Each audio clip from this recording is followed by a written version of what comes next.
Welcome to our tutorial on mastering basics. In this tutorial, we're going to review some of the ABCs of mastering. Mastering is the processing and transfer of your final mix to a CD-ready file. Tasks you do while mastering include sequencing your songs, trimming the beginnings and endings of your songs, adding any fade-ins and outs that you want, and improving consistency and uniformity across the songs, adding some effects processing to bring out the best in your music. If you can afford it, mastering is best done by a professional. It's well worth your while and the additional expense. Historically, mastering began as the process of transferring final mixes first to vinyl, then to tape, and later to compact disc. Well, as the discipline evolved, engineers discovered that a number of sound enhancements that I'd mentioned above could be made during this process.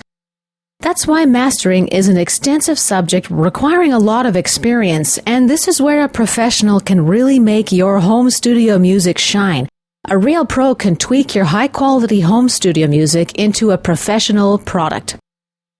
You might use some of the same tools while mastering that you use while mixing, dynamics processing such as volume, panning, and EQ, as well as effects like reverb. But your objectives while mastering are completely different. Mixing concentrates on the individual parts in a project, whereas mastering concentrates on the overall sound of the song and the album. Even though you're using some of the same tools, because your goals are different, the way you use the tools is also different. For example, when you're adjusting volume while mixing, you're focusing on setting a baseline, the relative levels of the tracks, and you're watching for clipping on a soloed track as well as on the output master. Now, while you're mastering, your focus is on maximizing the volume to get the best punch out of each song. Mastering for levels is critical. An unmastered mix sounds very small and just won't compete with commercially recorded music that's gone through the mastering process. An unmastered mix will sound dull in comparison because a mastered mix dynamic range has been optimized with EQ and volume maximizing to make the music sound bigger and louder. And as we mentioned before, people usually perceive louder as better these days. Mastering engineers will use compressors and limiters to get the entire mix to the top of digital's dynamic range, around 0 decibels. They'll also know when it's too much, and they'll make sure that their work doesn't flatten out the emotional impact of your song. When you're panning during mixing, you're thinking about the stereo pan laws and how they affect the sound, as well as the position of the instruments in your stereo field to ensure good balance and an interesting listening experience. Well, while you're mastering, you're making sure that the sound fills out the stereo field. You use plugins to maximize what's called stereo expansion. When you're doing EQ in mixing, you're thinking about the contribution each instrument makes to the mix. When you master with EQ, you use tools like multi-band exciters to bring out the best in the overall song and then across the album. Same thing with effects. During mastering, reverb applied to your stereo mixdown will have a different sound than when applied to your mix. Compression in the mastering process will help you minimize fluctuations in volume across your songs and get a smoother and fuller sound across one song as well as the whole album. It's important that all the mixes sound like they belong to one CD, and that's what mastering will do for you. Watch for your consistency in loudness and dynamics. Not that everything has to be equally loud, or the use of the frequency spectrum has to be identical in every song, but you need some sense of consistency across your album. Can you mix and master at the same time? While it is possible, it's not a great idea simply because, as you've seen here, the goals of both processes are so different. When you're panning your mix, you're looking for the sweet spot for each instrument in the stereo field. You've taken care to spread out the instruments in the stereo image, but when you master, you find that somehow it doesn't sound as wide or as spatial as a commercial CD that you're comparing it to, or that there's a lot of unevenness in the stereo images between songs.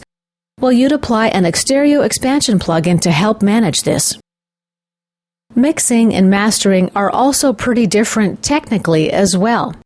While you're mixing, you're dealing with a whole bunch of tracks, complex routings, etc. But when you're mastering, Usually you're dealing with a series of stereo tracks, and you apply plugins as inserts on those tracks. Other than the fact that loudness maximizing and dithering should be last, there's no set order for the plugins. However, keep in mind that the order you apply your plugins will definitely impact the sound. Be aware of this and take some time to experiment. If you're going to be doing your own mastering, here are some tips that I'd like you to keep in mind. First of all, the dithering plugin needs to be your last insert. Don't use compressed file formats for the master like MP3s. Don't master with headphones only.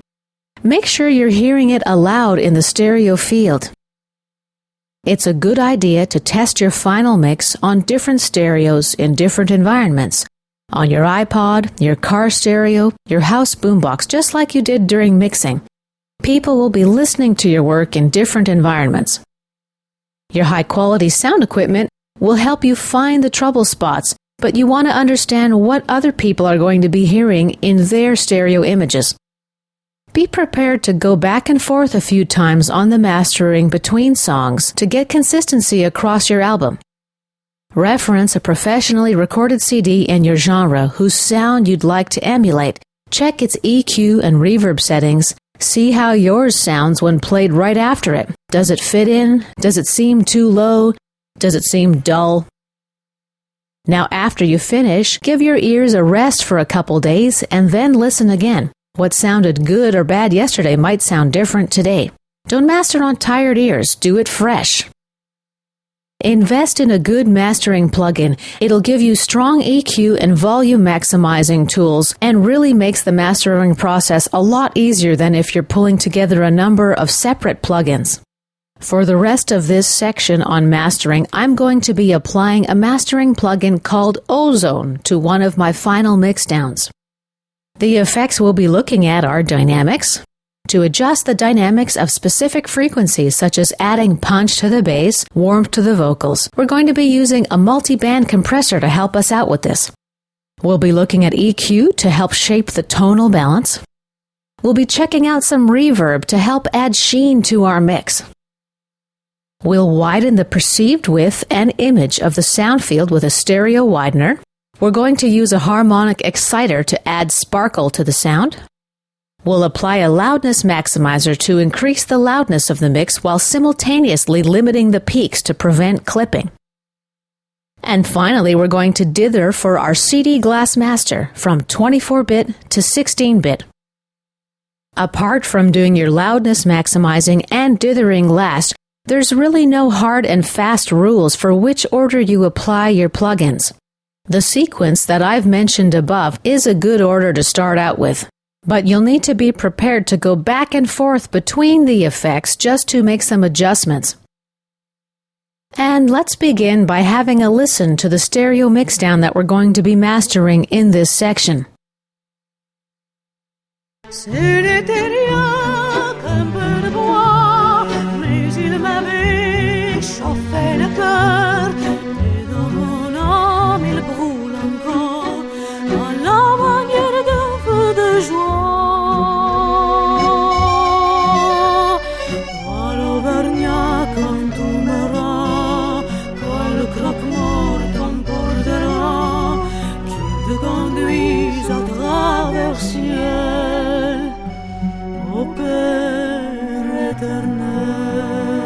Okay.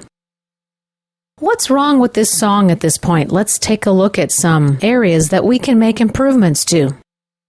First of all, it's just not loud enough. I'm not sure if you can hear that through your computer speakers for this tutorial, but when I play it next to a commercial CD, I've got to crank up the volume quite a bit, and it still doesn't sound loud enough to me.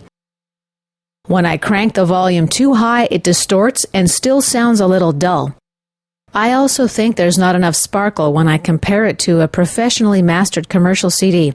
My voice doesn't ring out, nor do the colors of the unusual instruments and harmonies in this neat song hit the listener. The contrast of the acoustic guitar and the weird descending strings should have more emotional impact. I'd really like to hear more of the guitar note highs. The vocal sounds kind of thin to me, and it conflicts spatially and frequency-wise with the accordion. The bass seems to me to be a little bit muddy. And all of the panning seems way too centered, even though I thought I'd spread things out. I really notice it with my vocals and the accordion, and then with the bass line and the strings. These two frequency bands really seem to bunch up in the middle right at the listener. I'm going to want to separate those somehow. Now let's take a look at the interface that I'm going to be using. This is Ozone. We see a number of graphs and meters. Here are our tools: paragraphic equalizer, mastering reverb, loudness maximizer, multiband harmonic exciter, multiband dynamics, multiband stereo imaging. Now, a professional masterer might not need all of these meters and graphs. They'll hear a sound and know its frequency. They'll hear a level and know when it's compressing too much. But if you're mastering your own stuff, you're going to need the meters and displays as well as your ears, so keep that in mind. And for the duration of this section on mastering, we're going to be learning how to use each of these tools. And this concludes our tutorial about mastering basics.